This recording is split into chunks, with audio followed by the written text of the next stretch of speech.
നമസ്കാരം, എല്ലാവർക്കും പുതിയൊരു വീഡിയോയിലേക്ക് സ്വാഗതം. ഇന്ന് നമ്മൾ ഡിസ്കസ് ചെയ്യാൻ പോകുന്ന ISL പ്ലേ ഓഫ് ഡേറ്റുകൾ വന്നിട്ടുണ്ട്, അതിനെപ്പറ്റിയാണ്. സോ എല്ലാവർക്കും welcome to the video. ISL point ടേബിളിലെ 1-2 സ്ഥാനക്കാരാണ് നേരിട്ട് സെമി ഫൈനലിന് യോഗ്യത നേടുന്നത്. ISL പോയിൻ്റ് ടേബിളിലെ 1-ാം സ്ഥാനക്കാർ ലീഗ് ഷീൽഡ് വിന്നർ ലഭിക്കും. 22-ാം മത്സരം പൂർത്തിയാകാത്തതിന് ISL ഷീൽഡ് വിന്നർ ആരാകും എന്ന് പറയാനാകില്ല. പോയിൻ്റ് ടേബിളിലെ 6-ാം സ്ഥാനം വരെയുള്ള ടീമുകളാണ് പ്ലേ ഓഫിന് യോഗ്യത നേടുന്നത്.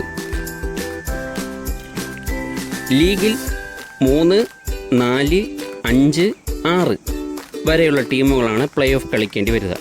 നിലവിൽ Odisha FC Goa, Kerala Blasters, Chennaiyin FC എന്നിവരാണ് പ്ലേ ഓഫിന് യോഗ്യത നേടിയിട്ടുള്ളത്. പ്ലേ ഓഫ് 1 ഏപ്രിൽ 19-നും പ്ലേ ഓഫ് 2 ഏപ്രിൽ 20-നും നടക്കും.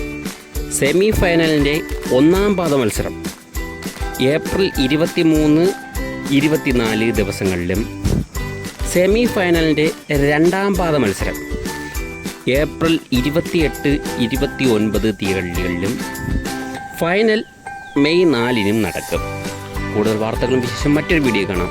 ബൈ.